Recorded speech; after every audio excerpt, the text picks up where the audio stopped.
Imhotep, beloveds, and welcome to Building the Lighted Temple Wisdom Service.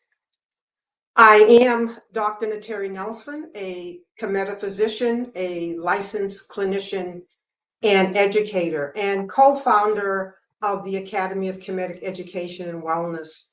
And I appreciate each and every one of you in the listening audience who have chosen to spend their Sunday morning here in the Building the Lighted Temple Wisdom Service.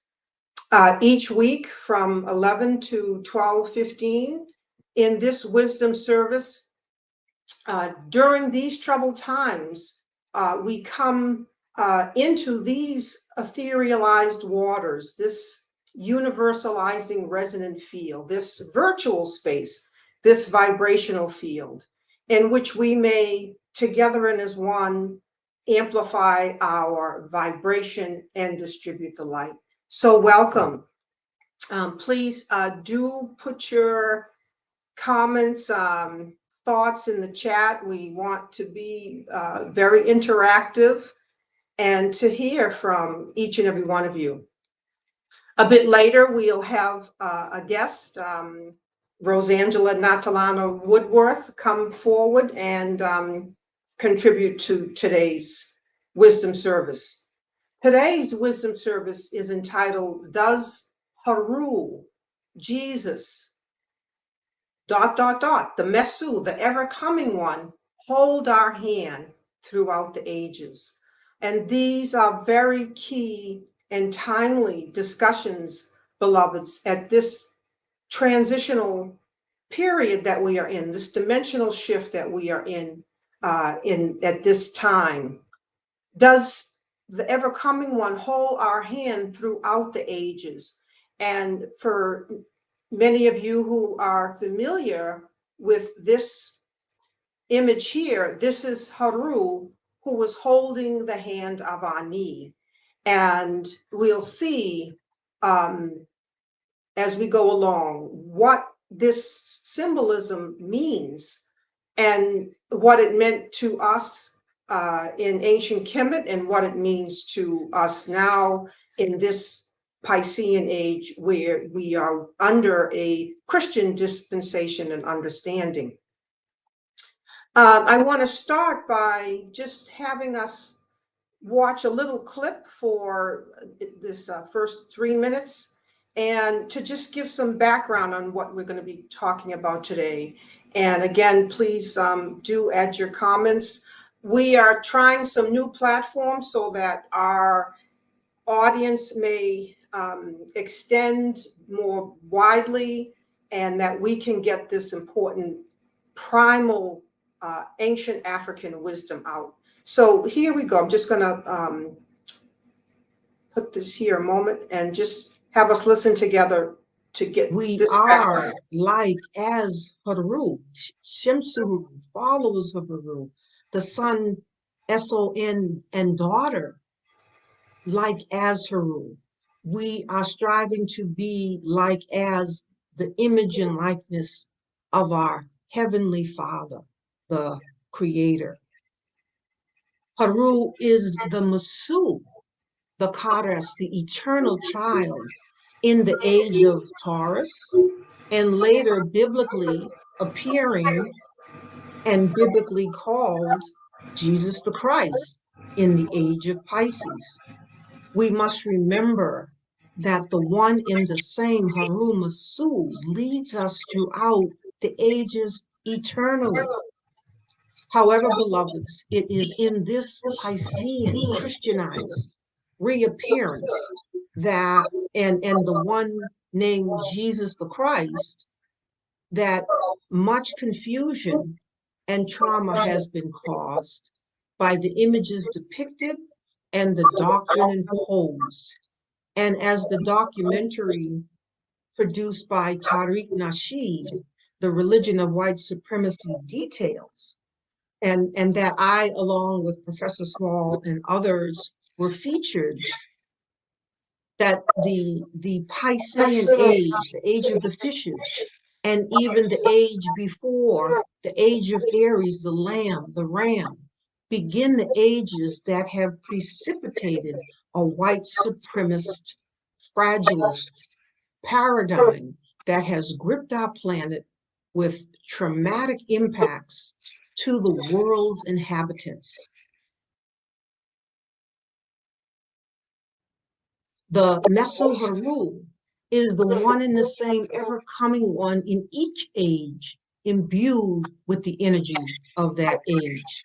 Each age is the renewing of sustenance after suffering, drought, darkness, diminishment, degradation within us as the son, daughter, or what would come to be described as sin in this Piscean Age Christian dispensation.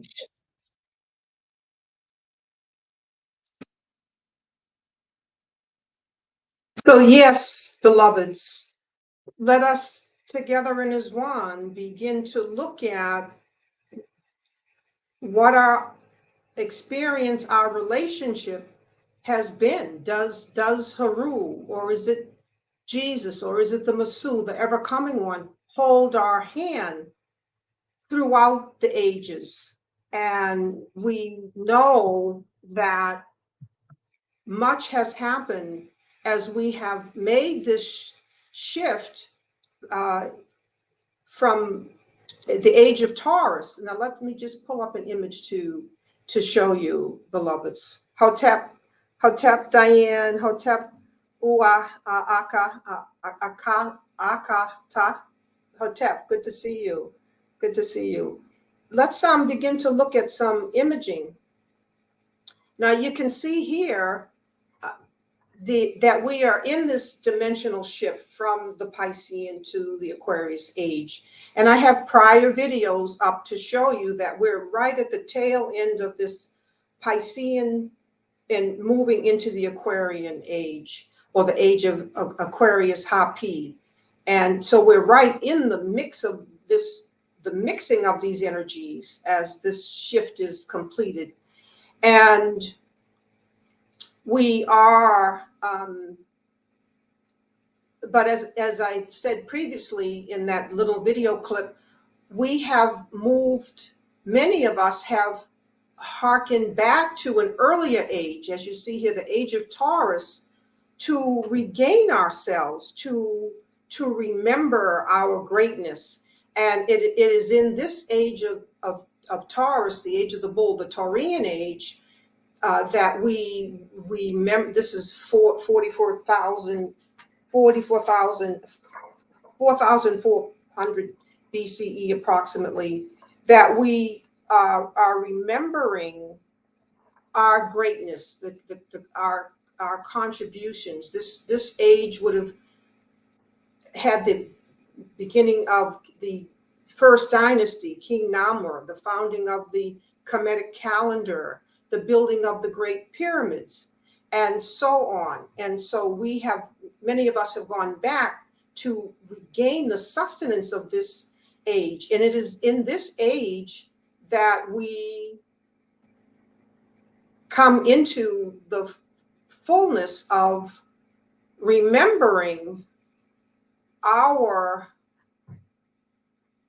communion and connection and understanding and doctrine around the Messu, the ever-coming one, the eternal one, pictured here, imaged here, and holding our hand, because it is Heru that is holding our hand in this image. This is Ani, who was moving through the hall of Amenta, having had his heart weighed and having it been found as light as a feather.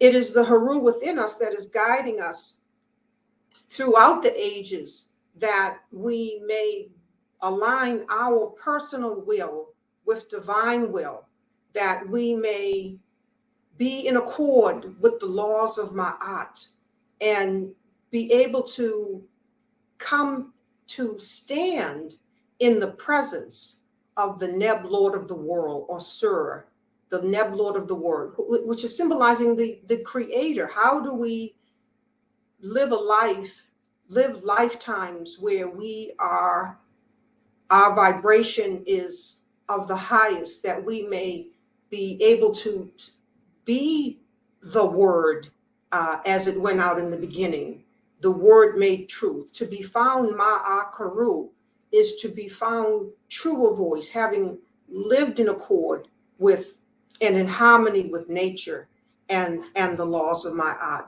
all of what is required. And when we talk about trauma, how are we overcoming? First, naming what have been the impacts to the African and Diaspora psyche and psychology, given the Maafa that we have experienced and still experiencing in this dimensional shift, in this through this Piscean age, even beginning in the age of Aries, because through the early invasions of Kemet by the Greeks, the Romans, the Persians, this onslaught has been enduring. And so how are we moving through those traumatic impacts?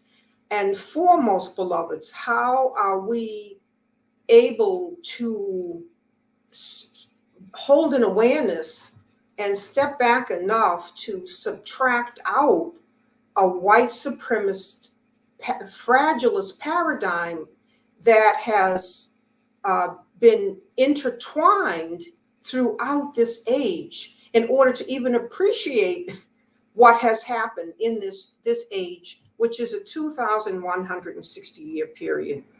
And beloveds, I, as also a clinician, am specialize in trauma, and this is our trauma on the highest level. We have trauma that happens in our families, and as a clinician, I have the 3 decades plus of experience of having people come to my private practice, and they'll sit in the chair beside me, and let me hold on just one second. My phone is ringing, and I just want to make sure that that's not Rosalind. Hold on.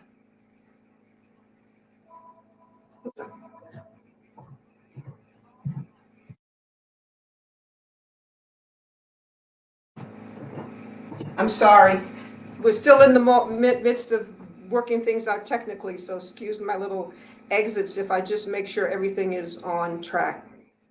But the experience, 3 decades plus of having folks come to my office, and for the very first time, they may be in their 30s by the time they may come in their teens, they may come in childhood, but many times they're coming in their 30s, and for the first time they're sitting back and they're catching their breath, and they've set aside time to take stock of what has happened in their life, the traumatic impacts that have happened in their life for the very first time.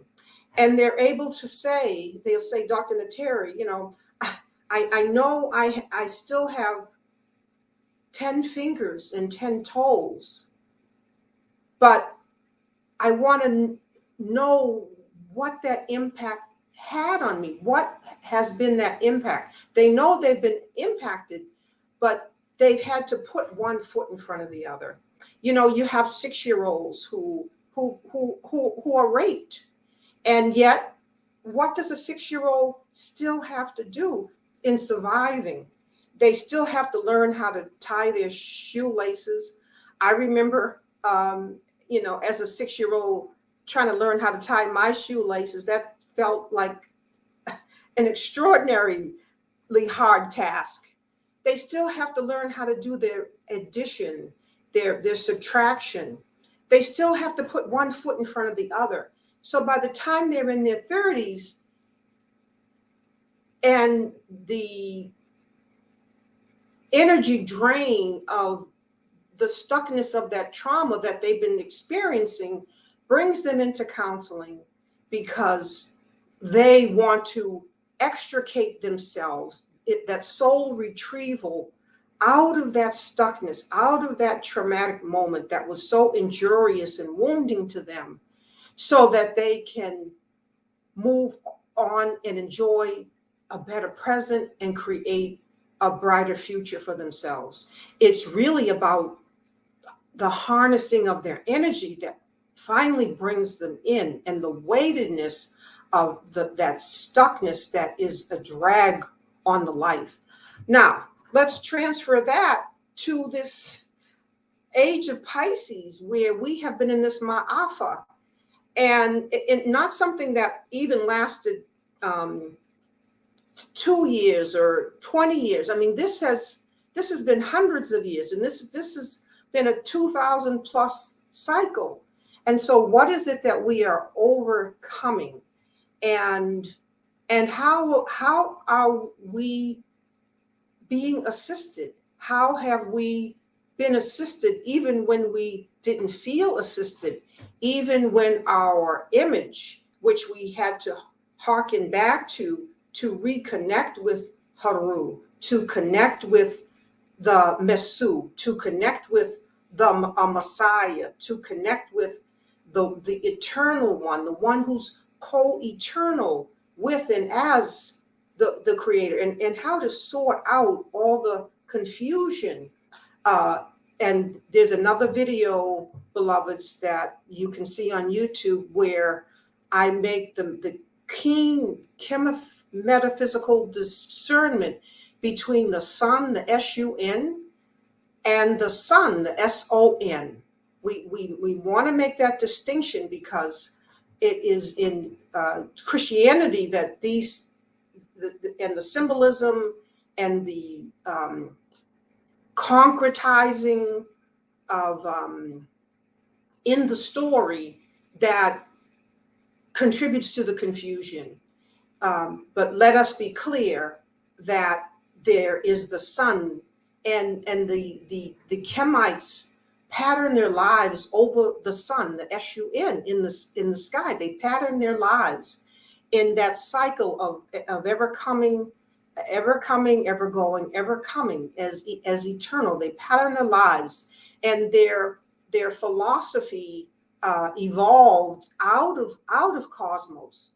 And beloveds, we have had multiple services on going to our primal beginnings, where in our cosmogenesis, we looked at the beginnings. We weren't waiting for biblical Genesis to understand our Genesis, our cosmogenesis, our cosmology. That out of the noon, out of the waters of noon, there is the arising of the cosmic sun, the cosmic egg. So when we see this sun that we see on the horizon that our ancients call Ra, this is our local symbol and representation of the universal sun, the universal Ba, the cosmic egg, the creation in total that our African ancestors couldn't see, but it intuited from what they could see in the rising of the local sun. So we make the distinction, and more is said in other videos about that.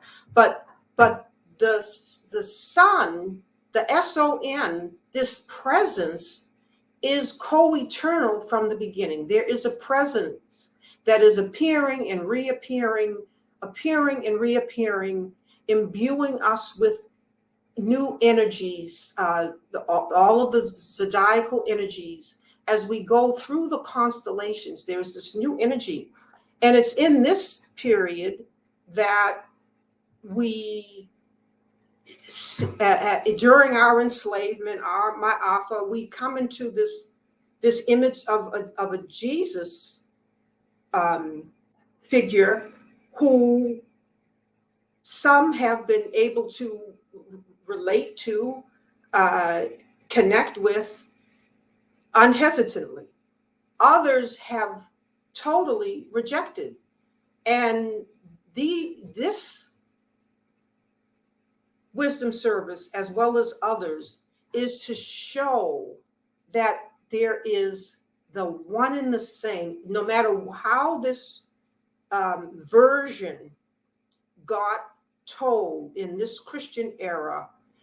There is the idea is for us to reconnect with this presence that is eternal, that is co-eternal from the beginning, and is guiding us from the beginning. And if we have trauma work to do to sort of get our purge ourselves of certain images that don't work, and install images that renew us and revive us, then this is the trauma work that we need to do. This is the deep metaphysical work.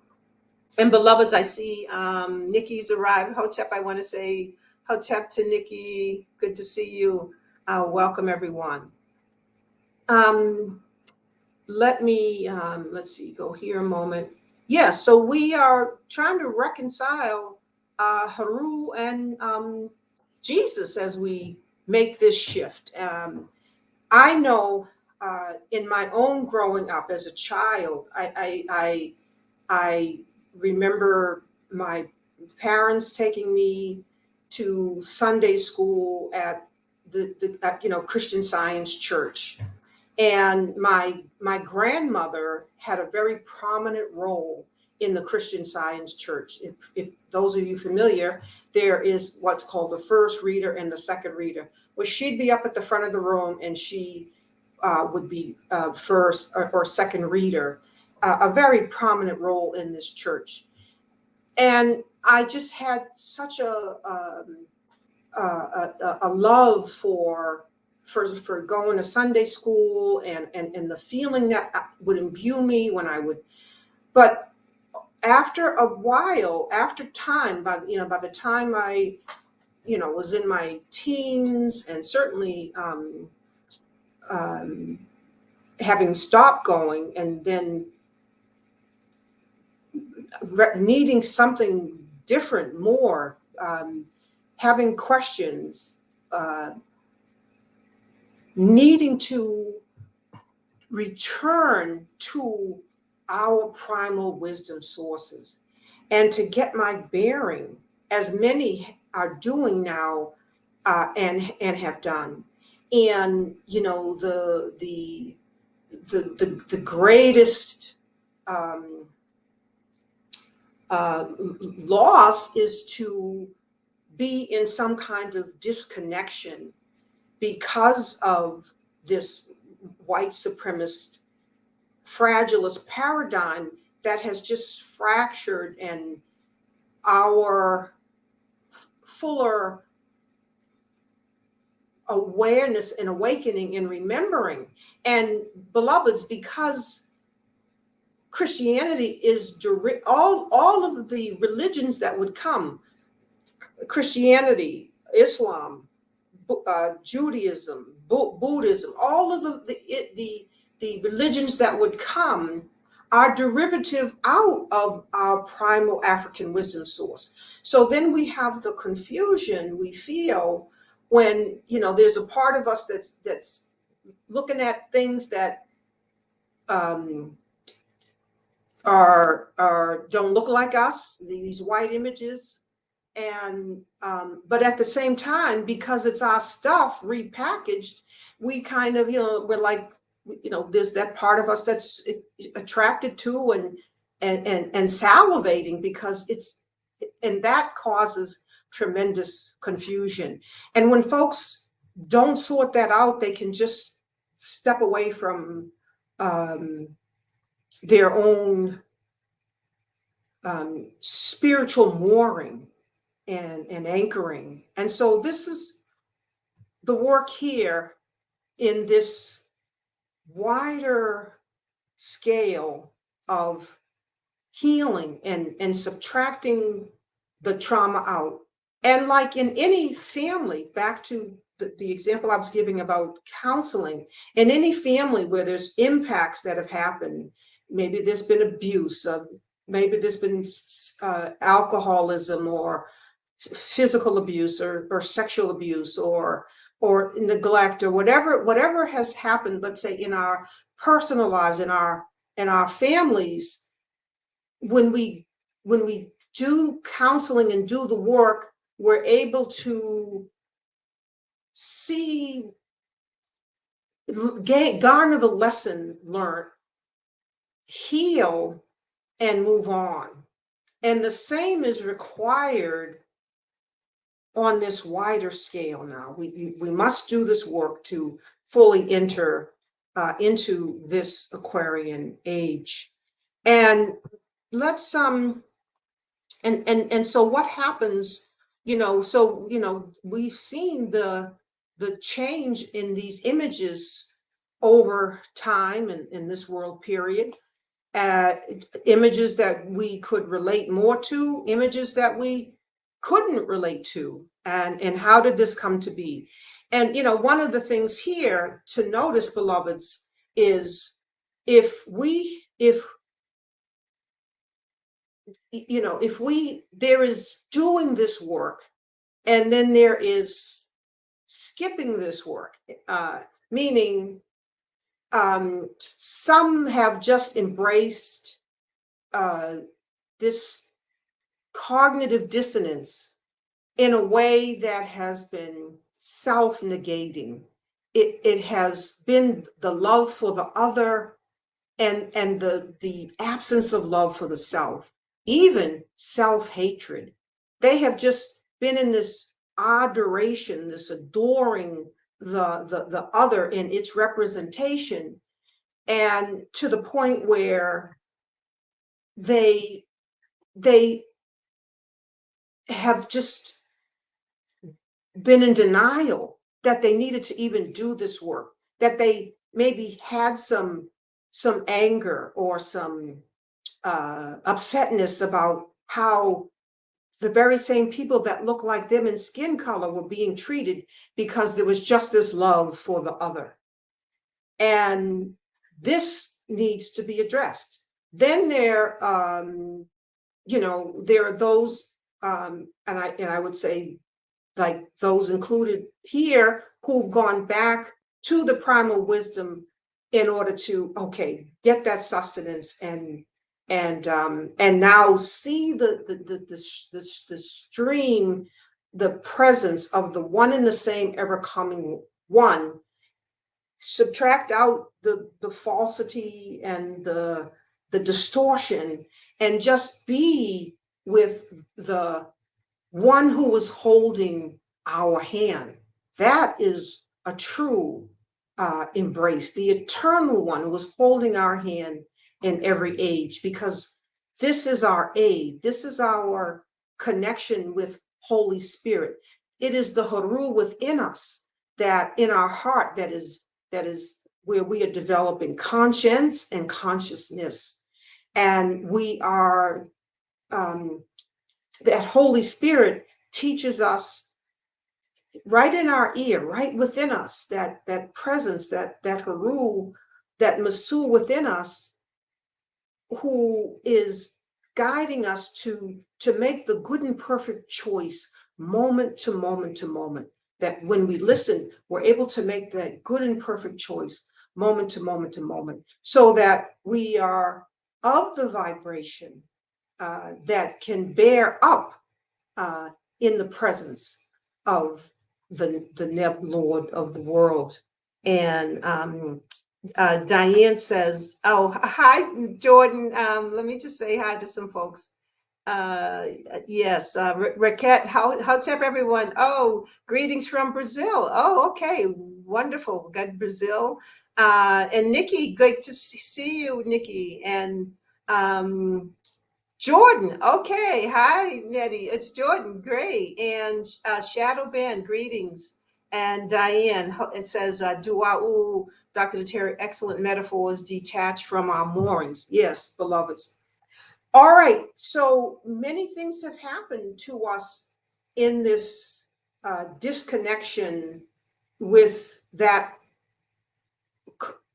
present Christianized presentation in this age, such that we didn't have love for self or and others that look like us, and this adoration for the other, or the rejection totally of, because it just, I have seen captions where that have said, you see a black man, I think in this caption he's running, and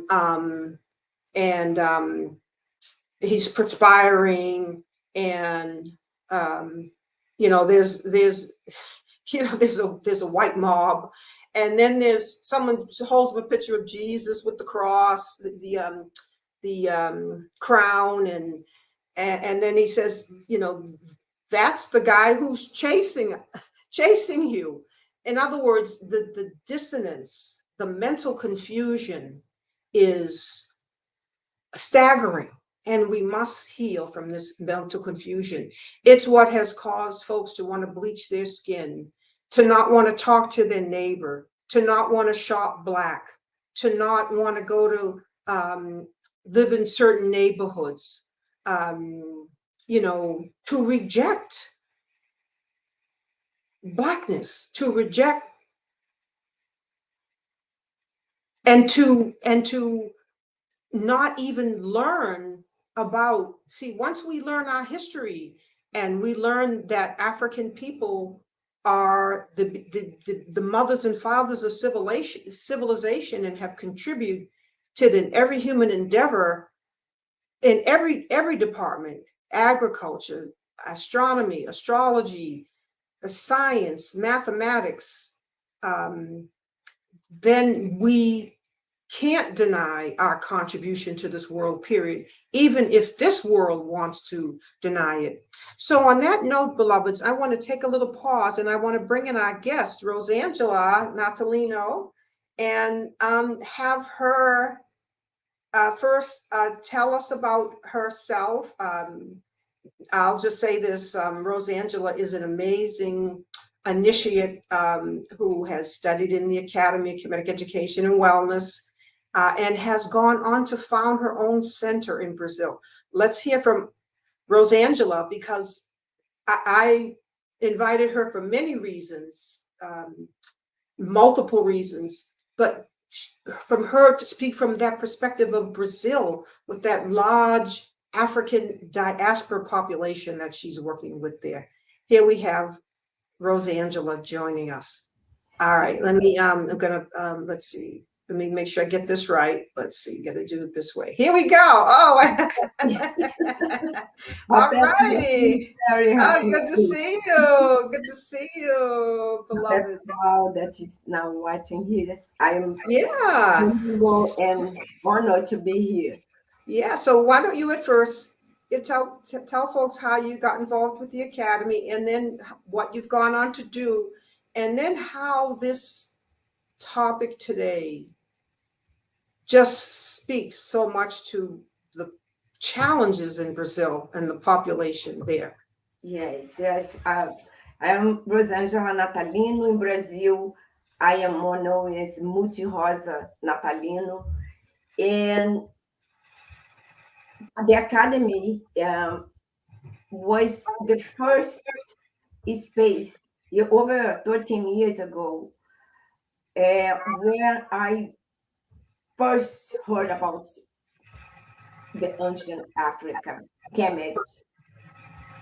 And in Brazil, I work in a corporation with chemistry industry. And here in US, when I went to the academy for the first time, I was already studying yoga meditation and trauma specifically. I was doing a lot of study about trauma, but because I knew something was not right, but I didn't know the source. What is the source of the problems that I endured through my whole life? Since I was kid, I know something was wrong.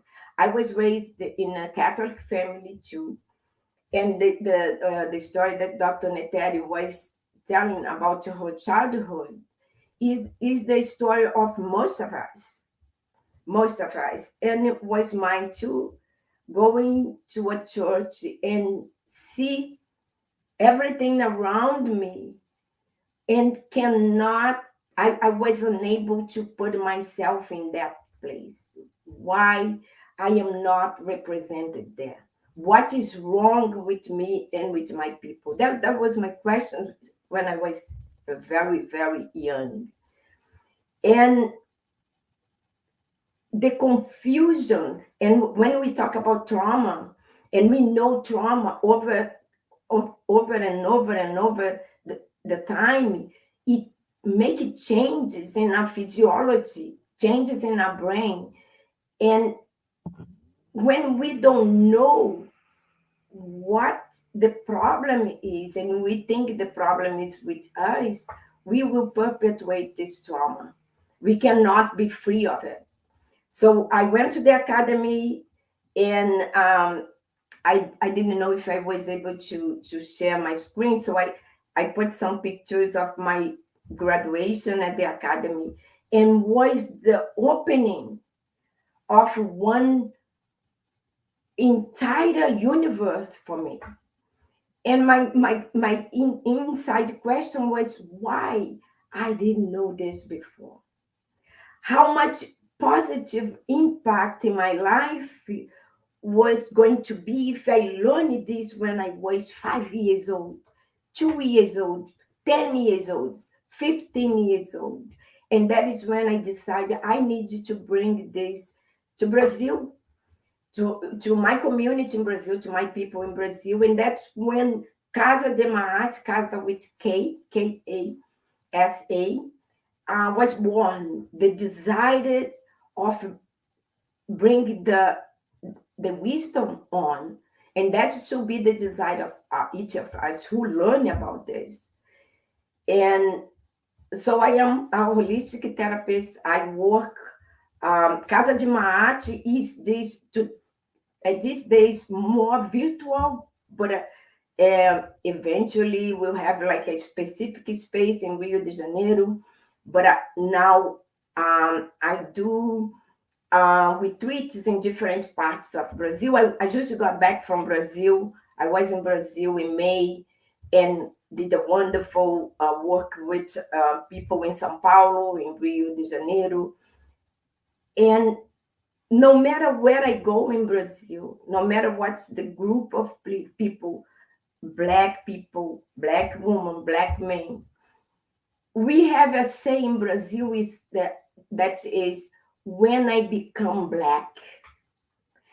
When I become Black in Brazil means I live until this point not accepting or not knowing that I was Black, or what Black means, what Africa means, being an African and be proud to be African. And so this confusion in my experience, in the experience that with the people that I work with in Brazil, is based in because we don't know who we are and what we are. And not knowing who we are and what we are, because we don't know the history. I didn't know the history.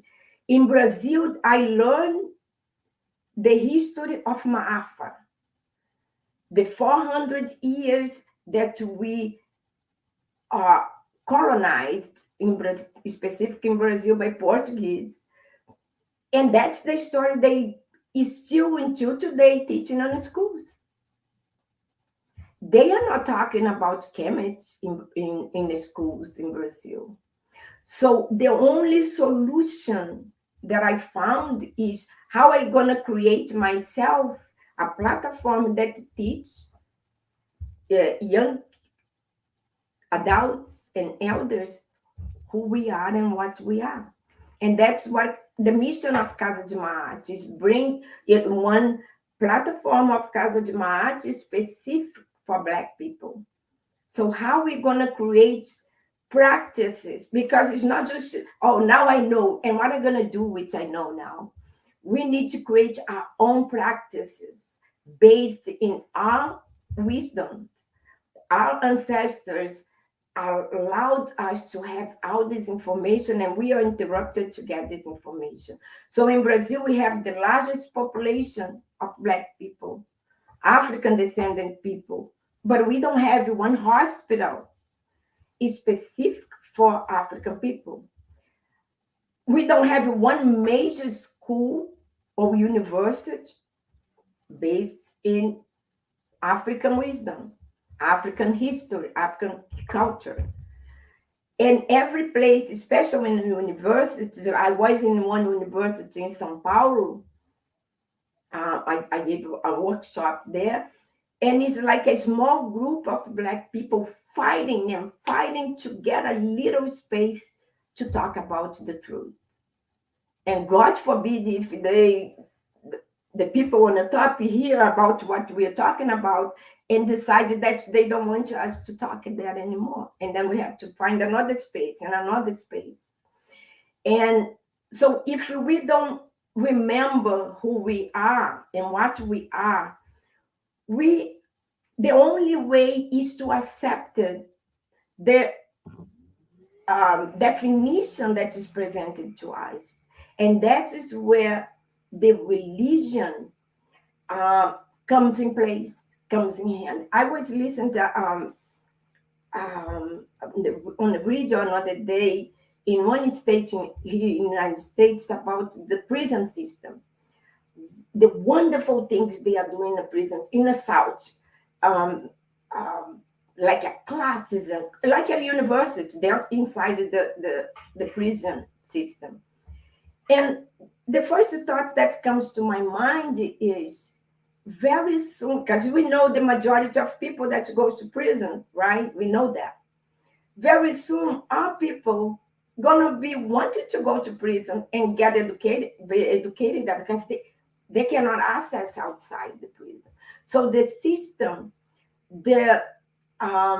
of this system of oppression and destruction and interruption are studying for many, many decades and centuries what they can do to keep us without knowing who we are and what we are, where we come from, what is the history prior to Maafa.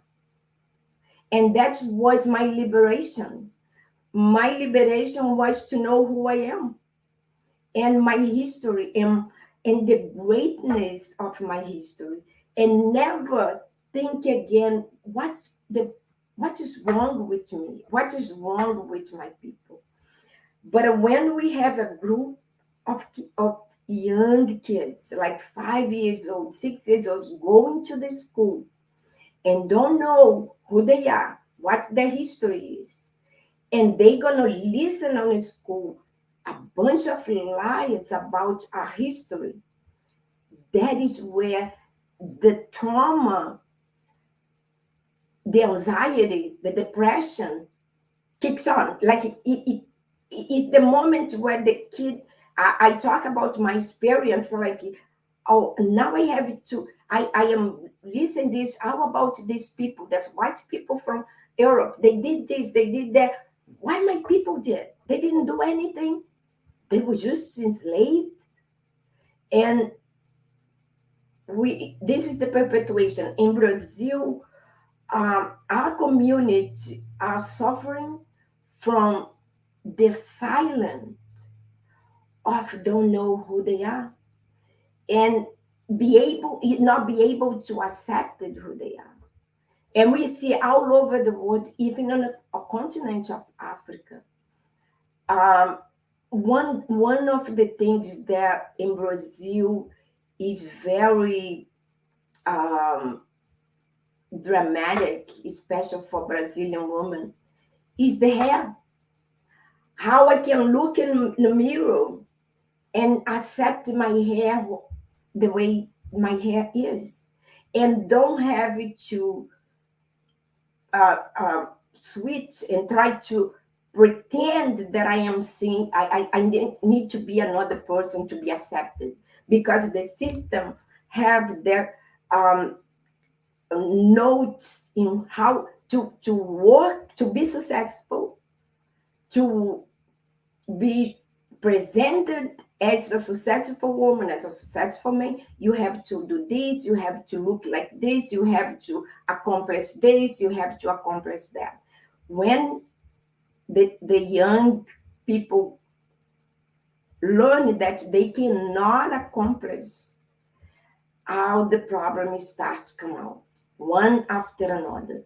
And they label all these problems with one or two or three titles: depression, anxiety, ADD, and so many problems that originated in the system. The racism in the system are now being labeled, and people are being medicated so they don't create a problem at school, in university, in a workplace. So the work of Casa de Arte in Brazil is one of the goals is to create its own educational system. A year ago, we have a program that's called Imhotep program. And why we chose Imhotep? Because it's a multi-genius doctor that comes prior to any European, any other culture. And I didn't know about it. I didn't know about Imhotep. And so we have this program where we teach parts of our history, parts of our greatness. And a lot of people that comes to the program says to me that how good it is to be in a space where we talk about the solution. Because most of the space talks about the problem, but it does not present the solution, or talk about fight and war. But we can. I have a lot of people saying to me, I cannot talk about war anymore. I am not in peace myself. So I want to be in peace so I can understand what this Heru means in my heart. In my heart means no matter what happens outside, I have the power to decide to be in my heart, in justice, truth, order, harmony, and respect. So Oh, that is Angela. that is my heart. And also, I was talking to Dr. Nteri I think last week, few days ago, about going. Dr. Nteri, you were being invited to go to Brazil and visit and know the people. So we, Casa de Marte is bringing this year Dr. Nteri, mestre em fundista, últimas from São Paulo, from New York, Pablo Imani, a teacher of African yoga, Rekichi Kajara Niyaya from Kemetic Reiki. Our solution is in our practices. Yes. We need to understand the system didn't make any practice or any magical platform for us. For We healing. need to do ourselves. And that's what Casa de Arte is doing. So thank you for the opportunity Angela, you made so many wonderful points. Others are commenting on it. Horace says, great points, Rosangela. I mean, yes. Yes, and I will be so looking forward to coming to Brazil to teach. One thing to mention is Rosangela has done the level 1 Ka'aba, building a lighted temple with the metaphysical keys, teacher training, and is going to go on to the second and third. And the goal is to translate this so it is easily understood Yes. there in Brazil, and can have a wider and wider dissemination. You make so many key points. For example, you said, the little space, like people are trying to, even in Brazil, everywhere, trying to find that little space to speak the truth. And even here in the U.S. with the initial Black Studies departments that are greats, Dr. Leonard Jeffries, and Asa Hilliard, and Dr. Wade Noble, so many um, pioneered to get something Black in the curriculum. They call it Black Studies, and later African Studies, Africana Studies. I have had the joy of serving as adjunct professor in the Africana Studies department at UMass Boston, and then those, after all the fights to get in, it's not over because the attack never stops. And those departments, all the work that went in the 50s, 60s, a lot of that has been dismantled to and relegated to little ethnic studies or some minor thing in these departments. And so when that whole theme you talk about, Rosangela, the little space to talk the truth, well, even now, we can't, the attack on the work that has been done in the Pan-African scholarship, how to bring that, and how that's being shut down, the 1619 project, all of the efforts that are going forward are being attacked. Yes. They've got this attack on what they call woke. Well, woke, it may mean various things to various people, but I've heard one definition, which is anything that's not Christian, is anything outside of that. And so that leaves a whole lot of people out. Martha says, thank you, Rosangela. Very well explained, something we needed to hear. So, and as you also said, Rosangela, this is African people worldwide, the continent of Africa, because, just as we got snatched and hit over the head and taken, folks there have been hit in the head too. And it's, what do we need to be fully awakened and woke and awakened?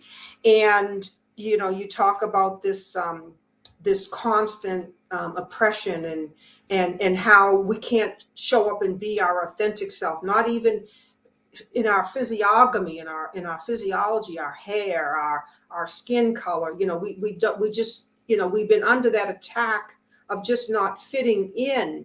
And then when you go beneath the dermis to the inner layers, there's that oppression that is happening because there's been the mental oppression, because we haven't been able to see the images historically of our greatness, that those have been suppressed.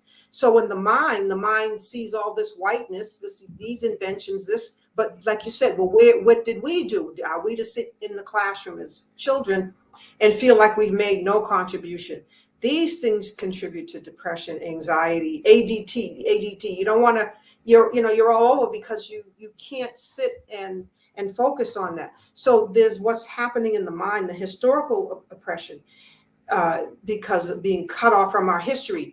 And, we have organizations like ASCAC, the Association for the Study of Classical African Civilization, which I'm proud to be a part of and invite others to be a part of, because this has been a concourse of Pan-African scholarship who have gone back and have been mining and garnering and reclaiming our ancient African primal wisdom, our antiquities, which Europeans and Egyptologists have been claiming as their own, or suppressing our primal beginnings as the originators of this wisdom. So then, foremost, beloveds, and this is what this presentation is about today, it's about what's happening to us spiritually when we are in this disconnection. And I'm going to take myself out here to put this back so we can show this image. Let me see if I can get this right.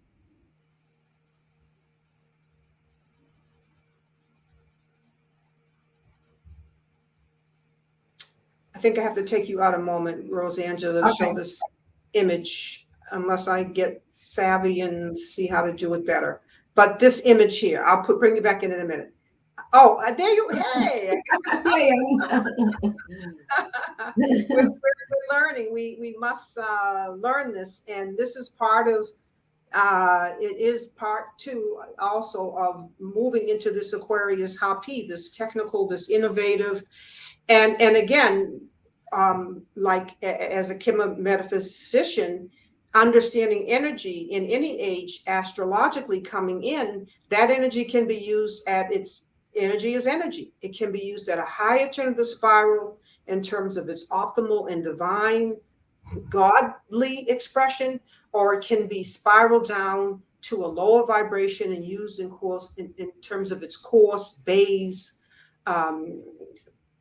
expression that can do harm. So even as you move in this Aquarian age, a Hapi age, these innovations, this inventiveness, this technology can be used positively or negatively. And now we see that with AI and the weaponry that's being created, and all the robotic, lots of things are being created, and this is a shift.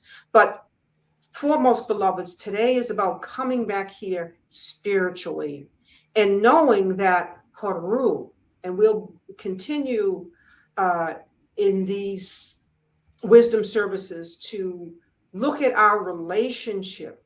What is our relationship? More than ever now, beloveds, with Heru, who has us by the hand. And he has us, notice it is Heru's right hand that has clasped Ani's left hand. The right hand is the hand that distributes. Now, and notice Heru's left hand is up. This is the hand that receives. That he is in constant connection and communion with the Creator, the Father, the Creator. So that they are in union and one in eternal, and that energy is now being transmitted to the left hand of Ani. And so, beloveds, if during this Maafa, because we didn't quite feel comfortable with what was happening in this Christian dispensation, and there's been lots of abuses, abuses of children, murder, there's just been mayhem.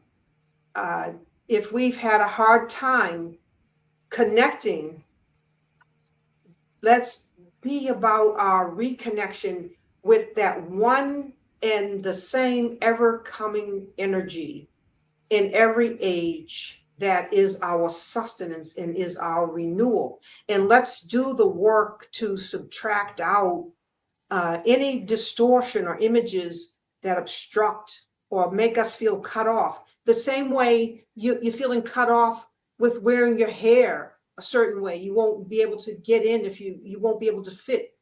There's a way that we can be cut off spiritually if we don't become educated about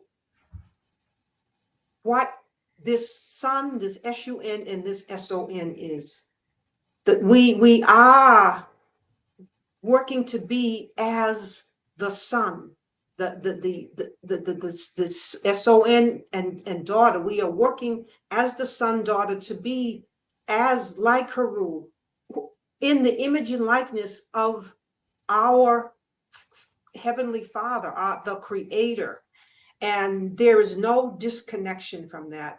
And just like we're cut off in the classroom, cut off in the workplace, cut off in bringing our whole self, we want to work internally and interiorly to reestablish our connection by going back to a prior age to remember in that spirit of Sankofa, go back and fetch ourselves and say, wait a minute now, Heru has always had us by the hand, always had us by the hand, and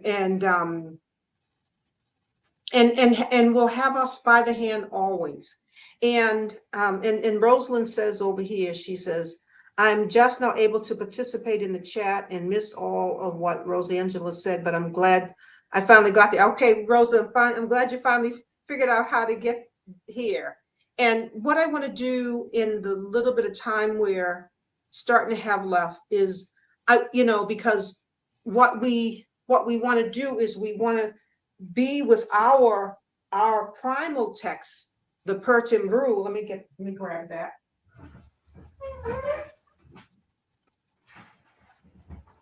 To be with our primal text, the Pertim Rule, and we can begin to see more clearly if we can subtract out the miasma, the confusion, that the one and the same continuous presence that just got.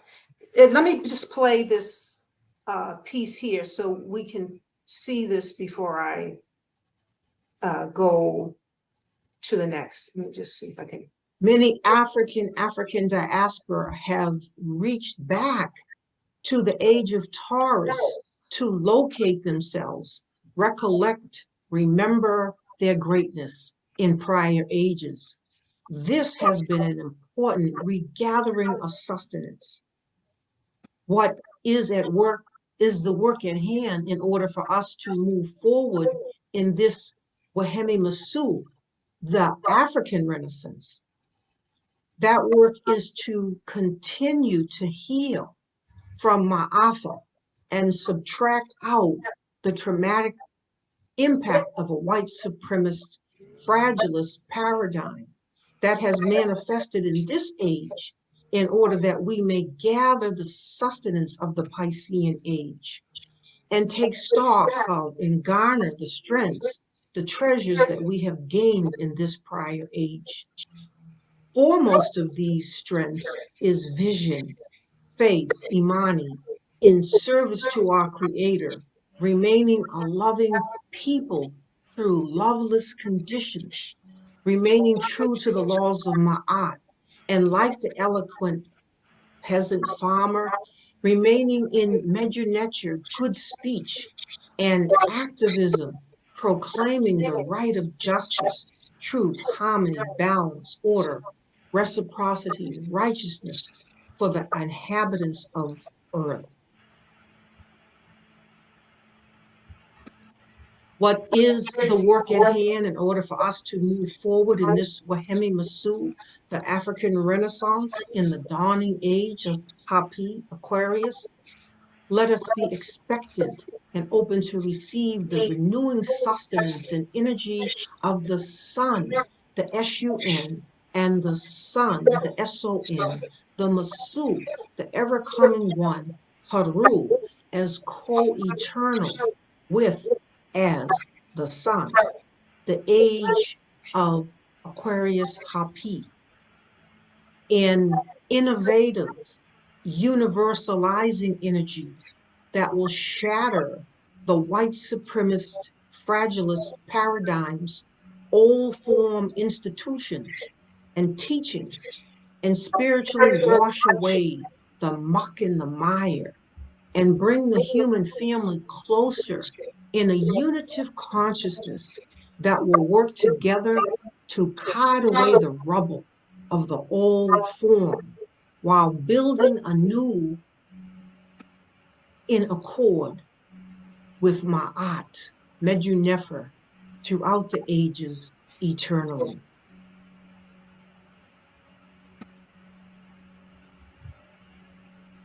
Beautiful.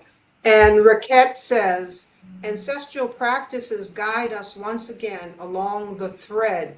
Beautifully. It is a thread. It is a thread of our history. Dua ul to Mu Rosa and for your work, her work in Brazil. Yes. And it's how we are following that thread, that stream, even though there's all this distortion and muck and mire, we are following that stream, that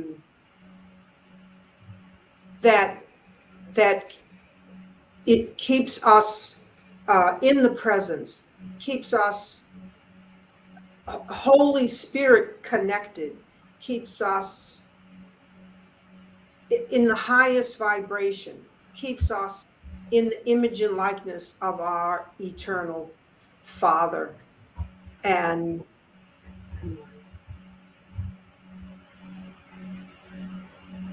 Oh, Doctor. journey this has been. What a journey.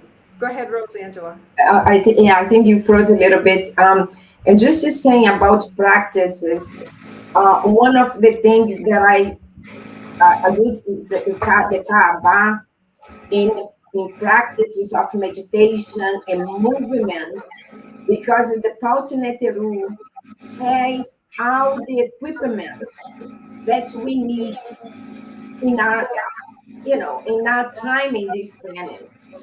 So if we embody the Kaaba, we are formed with what we need to extract all the external heaviness to keep it going.